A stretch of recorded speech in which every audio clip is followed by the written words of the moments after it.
सर्वांना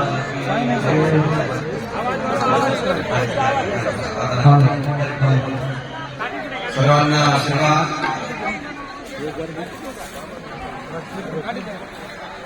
शांत बसा, बोलू नका. पूर्व शांत बसा. इकडे सेवादारी पूर्व शांत बसा. सर्वांना आशीर्वाद. महापूजेसाठी जगद्गुरु इथपर्यंत आले होते, पण जास्त लोक खाली उतरू द्यायला नाही. वडावडी चालली, त्याच्यामुळं माझं तेथूनच दर्शन केलं. तुम्ही जाऊन त्या आसनावर बसा म्हणजे मी त्यांचा प्रतिनिधी म्हणून बसलो. लक्षात म्हणून त्यांची पूजा त्यांना पावन झाली असा भाव सगळ्यांना हृदयात धरून सर्वांनी शांतता ठेवणे. सर्वांनी शांतता ठेवून आपला पूजा खूप सुंदर मानली. महाराज अति प्रसन्न झाले, खूप समाधान झाले. त्यांनी तिथून पूजा बघितली. गाडी खाली उतरू देत नव्हतं, गर्दी खूप आहे. किती जर आपण दाबादाबी केली, काही काही लोक ऐकायला तयार नाही, तर त्यामुळे तिथून गाडी बघितलं. जे शिवपुराण कथा चालू आहे ते महाराजजी इथपर्यंत आले होते. वृंदावनची महात्म्य येतं आणि त्यांनी गाडीतून दर्शन केलं. सर्वांना शांततेनं राहा. आणि अनेक महात्म्यता व्यवहारानं अयोध्येचे संत आहेत, अयोध्येहून आलेले संत आहेत, नर्मदे किनाऱ्यावर आलेले संत आहेत, बरेच जगन्नाथपूरचे संत आहेत. तुम्ही सर्वजण या पूजेमध्ये सहभागी झाला, त्यामध्ये तुम्हाला सर्वांस आणि आपले किवळेकर महाराज, चितगिरीचे महाराज, बऱ्याच ठिकाणचे इथं सर्व साधू संत आहेत. नाव सगळ्याच्या वासरीचे, चोळाक्याचे, देगावचे माताजी, रुद्रगिरी महाराज, किवळेकर, सर्व मंडळी येत आहे. सर्व साधू संतांच्या चरणी साष्टांग घालवत आणि तुम्ही संत मायबापाच्या ठिकाणी सुद्धा साष्टांग घालवत. तुम्ही एवढ्या बहुसंख्येने एवढ्या रात्री महाराज सुद्धा परिसर पब्लिक बघून येतं एवढीच आहे. त्या कथा मंडप त्याच्यापेक्षा भारी आहे. त्या जेवणाच्या मंडप अजून चालूच आहे. आम्ही सगळं फिरून बघितले. आता महाराज सगळं बघून आहे. तर एक सुंदर पूजा मांडली. सर्व साधू संत अति प्रसन्न आहेत. तुम्हाला सर्वांना त्यांचं दर्शन आहे. कोणीही गडबड करू नका. शिकाचे वाटे मंडळी अजून आमचे उत्तम पाटील मरवेकर आले थोडाले, त्यांचे मंडळ आहे इथं. आवाज डोळेब्याचं भजनी मंडळ आले तर, ब्राह्मणगावचे भजनी मंडळ, अजून कोण्या गावचे भजनी मंडळ तुम्हाला सर्वांना. निवगा येथील भजनी मंडळ आणि आमचे नारायणगिरी महाराज, चैतन्य भारती महाराज, निर्गुणपुरी महाराज, आनंदगिरी महाराज, सर्व हे साधू संत, निरंजनी महाराज, सर्व येतं साधू संत. आपलं परम भाग्य आहे. आपल्या एवढ्या सर्व संतांच्या सानिध्यामध्ये महापूजा व्हायली. हनुमान मंदिराचे मूर्ती प्रारंभाचा काल झाली. अयोध्येचे महाराज प्रभुदास महाराज आणि त्यातले शास्त्री लोक त्यांनी येऊन ते मूर्ती स्थापना केलेली आहे. ध्वजारोहणाचं काम झालेलं आहे. कळसारोहण झालं. कळसारोहण झालं का मीच विचार, मलाच माहित नाही. म्हणजे एवढ्या गर्दीमुळे कुठं काय व्हायला काही पत्ता लागणार नाही. गर्दी खूप आहे. एवढ्या अपेक्षा वाटली नव्हती एवढे पब्लिक येईल म्हणून, पण झालं वेगळंच. भरपूर तुम्हाला संत मायबापाचे प्रेम, असंच प्रेम हमेशा राहू द्या.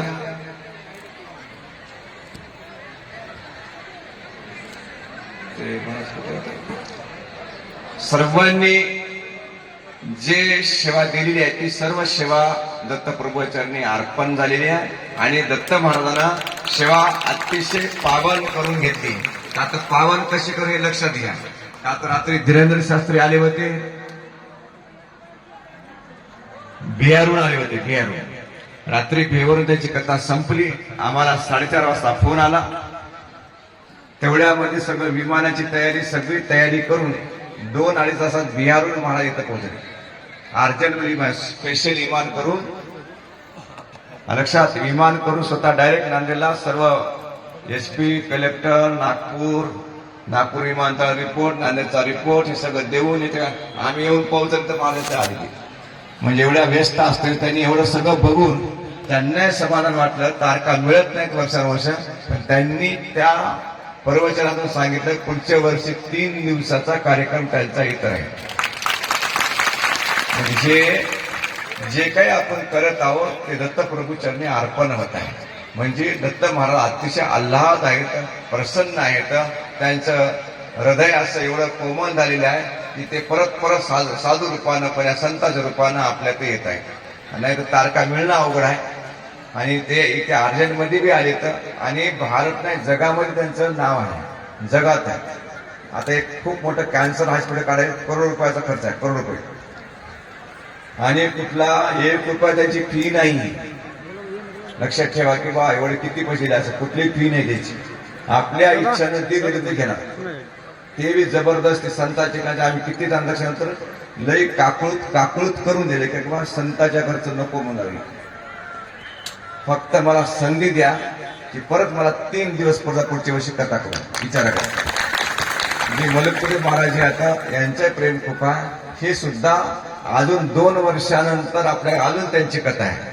त्याच्यानंतर राधाकिशन महाराज यांची सुद्धा प्रसन्नता, त्यांची कथा पुढच्या वर्षी आहे. असं हे संतांचं प्रेम आणि तुम्हा सर्व सद्भक्तांचं प्रेम.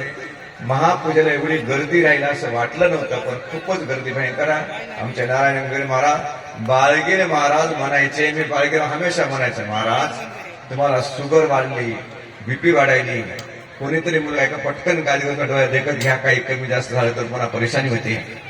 अरे म्हणणे दत्त्या करते सगळं बरोबर, दत्त्या करते म्हणायचं बरोबर. आणि त्यांच्या शब्दाची आम्हाला अनुभवती की खरं दत्त महाराजांना हे सगळं नारायणगिरी महाराज गादीवर बसून सगळ्या गोष्टी खूप छान, ते बी आता खूप चांगल्या तर. आणि त्यांना आता पर्याच्या कुंभमेळ्यामध्ये मंत हे पदवी मिळालेली आहे. लक्षात, अष्टकौशल्ये ही पदवी मिळून त्यांना कुंभमेळ्यामध्ये सन्मानित केलेलं आहे. म्हणून आता कोणी आम्हाला पहिले माहित नव्हतं, पण आता मागून माहीत झालं. तोही आता कोणी पॉम्पलेट नाव टाकतेवच त्या पद्धतीने टाकायचं. मंत म्हणून नारायणगिरी महाराज म्हणून टाकायचं नाही, हे बी लक्षात घ्या. आणि ही पूजा मांडणारी मंडळी अति सुंदर. बाळगिरी महाराजचे स्वतःच्या जेव्हा पूजा होत गेली, 5-6 वर्ष मी बाळगिरी महाराज सोबत वेणीला माळकींना पूजा झालीत आमच्या बाळगिरी महाराज. आणि असा संत नामधारक हे बाळगिरी महाराज खूप मोठे आहेत. लोकायला वाटत महाराज मारतात, पण तुम्हाला कळलंच नाही, ते तुम्हाला कळलंच नाही. म्हणून लोक मारत असं होते की त्यांची अवस्था त्या पद्धतीची होती आणि ते कोणाला जवळ येते. आपण दत्त महात्म्य ग्रंथामध्ये कथा ऐकली असेल, देवाचा राजा इंद्र, त्याचं राज्य गेलं, राज्य पर्वतावर जाय, सह्याद्री पर्वतावर जाय, तुझं राज्य सरळ पर्वत. तेव्हा गुरुची आज्ञा पाळून सह्याद्री पर्वतावर गेला. सह्याद्री पर्वत राक्षस परत मागलं. तिथे गेल्यानंतर दत्त महाराज वटवृक्षाच्या खाली धुनी लावून बसले होते आणि अति आवली अवस्था. दत्त महाराज जवळ येऊ देत, बोटी फेकून मारले. माझ्या गुरुदेवांनी पाठवलं, त्याच्यामध्ये भाव वेगळा होऊ लागला. असा कसा दत्त महाराज, असं विचित्र स्वरूप बघून इंद्र सुद्धा महाग सगळं नाही म्हणे, गुरुदेवांनी पाठवलं, शक्य हेच असायला पाहिजे. बस बाळगिरी महाराज हे त्याच पद्धतीचे होते की जवळ कोणाही होते. दत्तात्रय महाराजची सेवा इतकी सोपी नाही. आमचे गुरु महाराज शिवसद्गुरु शिवलिंग स्वामी महाराज शिवमंत्र देत गेले, दत्त मंत्र देत गेले. पण ज्याच्यानं होते त्याला दत्तमंत्र, अरे दत्ताचा मंत्र कडक आहे, त्याचा नियम होत नाही असे म्हणले. शिवलिंग स्वामी दोन्ही मंत्र, शिवमंत्र देत गेले, पंचाक्षरी मंत्र, षडाक्षरी मंत्र देत गेले. त्याच्यानं भोळा शंकराची भक्ती कर म्हणायची. आणि दत्त ज्याला कडक जमते त्यांना ती सेवा द्यायची, दत्त महाराज सेवा द्यायचे. आणि त्याच्या हातून काही सुद्धा त्या सिद्ध होऊन दाखवायचे. अशा पद्धतीने ते कार्य होतं. म्हणूनच हे सर्व काही उदयाला आलंय आणि शिवसद्गुरु शिवलिंग स्वामीची कृपा आहे. म्हणून आम्ही आमच्या या महापूजेसाठी बाळगिरी महाराजाचा आमचा खूप दाट चांगला परिचय झाला होता. रुद्रगिरी किवळेकर महाराज त्या पूजेला यायचे, भगवानगिरी महाराज यायचे वेणीला. त्यांनी असं सांगायचे, मग त्याला बोलवा. तेव्हा आम्ही नारायण महाराज काय, बाळगिरी महाराज काय, या भावनेनं आम्ही त्यांना या आचार्यपद दिलेला. चातुर्मासाचं मी सांगितलं, बापू तुम्हीच पूजा करा आणि तुम्हीच आचार्यपद स्वीकारा. अशा पद्धतीने या महापूजेचा आचार्यपद त्यांच्याकडे दिलेलं आहे आणि त्यांनी सुद्धा येतं 4 दिवसापासून आहे आणि तुम्ही सर्व आनंद साप्ताहिक मंडळी सर्व याच्यामध्ये सहभागी झाला. तुमच्या चरणी दंडवत प्रणाम. आणि सर्वांनी येतं बसते सगळं सेवा द्यायची. तुम्ही बसलं शांतपणे सेवाच आहे. तुम्ही जाग्यावर नामस्मरण जाग्यावर फुल टाकलं नमस्कार करते सेवाच आहे. आणि ज्याला ज्याला सहकार्य करतात त्यांनी प्रत्येकाने सेवारूपी सेवा करायची. सगळे सहकार्य करायचं. ती सेवा खूप मोठी देवाला अतिप्रिय आहे. म्हणून कोणी गडबड न करता जाग्यावर दर्शन करून सकाळी जाते सुद्धा काकडा आरती होईल. आता विनंती 10 वेळेस सगळं सुरुवात होईल. झाली नाही आता सुरुवात होईल पूजेची. फक्त आता जगद्गुरु यायले म्हणून त्यांनी आसनवर उंच ठेवलं होतं. एरी पूजेचं आसन खालीच पाहिजे असं लक्षात. आता माझे जगद्गुरु मला तिथून सांगितलं तुम्ही जाऊन त्या आसनात बसून आसन हे शोभित करा म्हणून मी बघितलं. का तर मी संकोच होलं मनाला. का तर पूजेच्या पेक्षा खाली आसन त्याच्यामुळे कवाई पूजेचा आणि पूजा महापूजा एक केव्हा खाली मांडू नये. उंचच मांड. छोटीशी असू द्या कुठे असू द्या ही 4 विटी लावून तरी वरे मांडावं असा त्याचा नियम आहे. आणि त्या नियमाप्रमाणे म्हणून तुम्ही सर्व शांत बसा. बोलू नका. सर्वांनी सहकार्य करायचे. कोणी गडबड करायचं नाही. आणि संतांच्या चरणी प्रार्थना. सगळी पूजा झाल्यानंतर सगळ्यांनी आपले आहेर दक्षिणा सर्व आरामानं जायचं. गडबड काही करायचं. का तर धावपळ खूप चालू आहे. का तुम्ही बघता सगळं नियोजन इतकं सोपं नाही. पण हे दत्त महाराजच्या कृपेने तुम्ही संत मायापाच्या कृपेने होत आहे. आणि जे कोणी लोक या कार्यामध्ये सहकार्य करता असंच सहकार्य राहू द्या. जी पांढरे कपडे घालून तुम्ही सेवेला वेणी मंडळी या कुठल्या कुठल्या सगळ्यांनी सहकार्य करा. गडबड काही करू नका. देवा दत्ता दत्ता देवा दत्ता दत्ता माईक मधून म्हणू नका. यायचंच माईक खूप आता एवढी माईक लागेल. सगळ्यांनी आवाज काढा की जेणेकरून 2-3 म्हणायचं. सगळे महिला मंडळ पुरुष मंडळी साधू संत सर्वांनी म्हणा. देवा दत्ता दत्ता देवा दत्ता दत्ता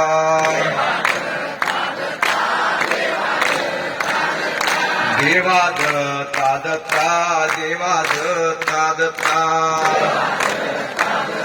हातवरे करा. हातवरे करा बरे. देवा दत्ता दत्ता देवा दत्ता दत्ता.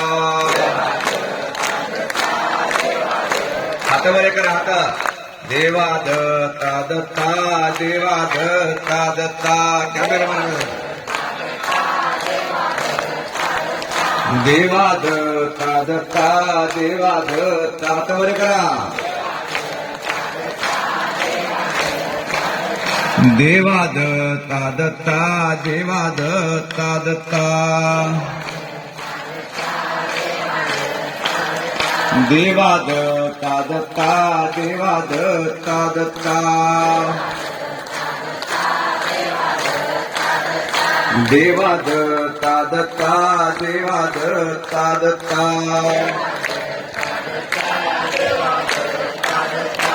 देवा दत्ता दत्ता देवा दत्ता दत्ता. देवा दत्ता दत्ता देवा दत्ता दत्ता. देवा दत्ता दत्ता देवा दत्ता दत्ता. देवा दत्ता दत्ता देवा दत्ता दत्ता. भगवंताचं नामस्मरण हे या जीवाला उधरून नेल्याशिवाय राहत नाही. या भवबंधनातून मुक्त करण्यासाठी नामस्मरण हे खूप मोठी औषधी आहे. या मायानगरीमध्ये जीव जन्मला याच्यातून सुटका करून घ्यायचा आहारनीच नामस्मरण पाहिजे. नामाशिवाय जीवाचा उद्धार होत नाही. आणि जे काही येतं वयाने 3 वर्षापासून अखंड 24 तास दत्त नामचा दिवसभर महिलाभर रात्री पुरुष पडायचं. आणि 1,200 करोड जप एका वर्षामध्ये काल 1 तारखेला पूर्ण झालेला आहे. वहीवर लिहून काही माळीवर असा जप 1,200 करोड जप एका वर्षात पूर्ण झालेला आहे. तर नामस्मरण जेवढं जास्तीत जास्त करशाल तेवढं तुमच्यासाठी चांगलं आहे. म्हणून तुम्ही सर्वांनी नामस्मरणाची सवय लावून घ्या. आपणासोबत काही न्यायचं नाही, सगळं जाग्यावर सोडून जायचं. शरीर सुद्धा माती मूल आहे. फक्त जे काही करायचं ते भगवंताचं नामस्मरण आणि नामस्मरण सोबत घेऊन जायचं. म्हणून या महापूजेमध्ये आम्ही काल तुम्हाला सांगितलं होतं किंवा पंचकोशीतले आपल्या नांदेडचे जेवढे साधू संत आहेत ते सर्वजण यावं. भगवानगिरी महाराज, गोपाळगिरी महाराज, दिघीचे देवगिरी महाराज, पात्रचे ईश्वरगिरी महाराज, उत्तमबन महाराज, कोलंबीचे मंत महाराज, जेवढे मला नाव आठवतात तेवढे धावपळ करत करत, गोरट्याचे महाराज, मला जेवढे आठवले तेवढे मी कांतूला सांगितलं. आता त्याच्या पलीकडे मला आठवत नाही, त्याचं समर्पित दत्तप्रभूचरणी अर्पण आहे. आणि सर्वांना मला जमते तेवढं मी निमंत्रण द्यायचा प्रयत्न सर्वांना केला. पत्रिका पोहोचायचे का आता धावपळ एवढी होती आणि खर्चाची बाजू खूप मोठी. एवढा मोठं बजेट. आता मला विचारायचं की हे प्लॅन कोण केला, याला किती इंजिनियर लावले. आता याला इंजिनियर नाही कोण नाही, फक्त 3 पोरं आणि ते लंगड. त्या लंगड्यानं आणि त्या 3 पोरांना कार्यक्रम, काहीच कोणी नाही. आणि तुम्ही सर्वसामान्य जनता सर, याच्यामध्ये ना कोणी असे मोठे मोठे हस्ते बसायचे काही नाही. आणि सर्वसामान्य लोकांची ते कोणाला 5,000 द्या 10,000 द्या असंही कोण्या गावात केले नाही. सांगितलं पण असा कार्यक्रमात तुम्हाला जमते ते देऊन आणा. अशा पद्धतीने ते जमा केलं. आम्ही 1 रुपया आणून स्पर्श केला. अशा तऱ्हेने हा कार्यक्रम झाला. लोकांना बघू सर्वजण विचार, मोठमोठे आमचे केदार जगू आले, श्री जगू आले, अनेक साधू संतांना कुतूहल वाटाले कसं झालं हे सांगायचं. म्हणजे हे सर्व संत मायाबापाची कृपा आहे, दत्तप्रभूची कृपा. जगन्माता अनुसूया माता हे सगळं करायची. आणि जगन्माता अनुसूया माता स्वयंपाकघरात काय, इकडं काय तिकडं काय, संताशिव तिने लक्ष ठेवू नये. तिने स्वतः फिरत आहे, तिने स्वतः लक्ष ठेवून आहे. आणि तिने स्वतः मी निमित्ताचा मानत आहे, फक्त निमित्त. माझी एवढी अवकात नाही की एवढा मोठा कार्यक्रम करण्याची, आणि एवढी हैसियत नाही की एवढ्या मोठ्या संताला बोलाय. कमीत कमी आज सर्व संत म्हणलं तरी 400 साधू संत आहेत. लिस्ट आमच्याकडून हे लक्षात ठेवा. आता एवढं शक्यच नाही असं. का तर मी बी वयाच्या 27व्या वर्षी महाराज झालो. स्वतः बी काही छोटं मोठं कामं करत गेलो, त्याचे सगळे अनुभव बघितले ना. असं शक्यच नाही. हे साक्षात दत्त महाराज जगन्माता अनुसूया करायली. म्हणून तुम्हाला सर्वांनी लक्षात घेऊन त्या कार्यक्रमात आमच्याकडून खूप काही चुका. का तर मी चुकीचा पुतळा, का सगळ्याचा मान सन्मान सगळ्याची व्यवस्था शक्यच नाही. का तर माझ्या हाताने पहिलाही कार्यक्रम मठात कार्यक्रम होतात, पण एवढ्या मोठ्या पण कधी संताला बोलवण्यात आलं नव्हतं. इच्छा होती संताला बोलवा, अन्नदान पंगत करावं, काही दान दक्षिणा द्यावं अशी इच्छा होती की सद्गुरूची जोडी पावन होईल. का तर संत जोपर्यंत येत नाही तोपर्यंत त्या जोडीतला अन्न सुद्धा पावणार नाही. म्हणून प्रत्येकाने कमी जास्त अशा कृत्या संतांना चरणी सर्वांनी समजून घ्यावं. एका बाळाला हृदय धरत असं धरून सर्वांनी या कार्यक्रमाचा सकाळपर्यंत सर्वांनी शांततेनं काकडा आरती करूनच जावं, कोणी जाऊ नये. आणि संतांनी सुद्धा सकाळी हा काकडा आरती आणि काकडा आरती येतो. आता थोडासा आराम करतो. तुम्ही सर्वांनी श्री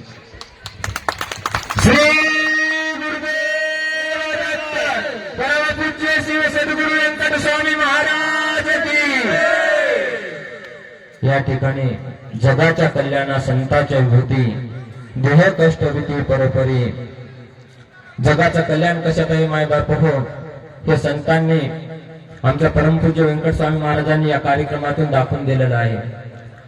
जगाचं कल्याण कसं करावं आणि संतांची सेवा कशी करावी आणि आपला उद्धार कसा करून घ्यावा आणि जगाचा उद्धार कसा करावा हे आमच्या व्यंकट स्वामी महाराजांनी या ठिकाणी दाखवून दिलं. ते साक्षात शिवशंभू महाराजांचे अवतार आहेत माय बाप हो. आम्ही सर्वप्रथम जर बापू गेल्यानंतर कोणाला गुरु मानत असेल तर सर्वप्रथम व्यंकट स्वामी महाराजांना आणि भगवानगिरी महाराज आष्टी यांना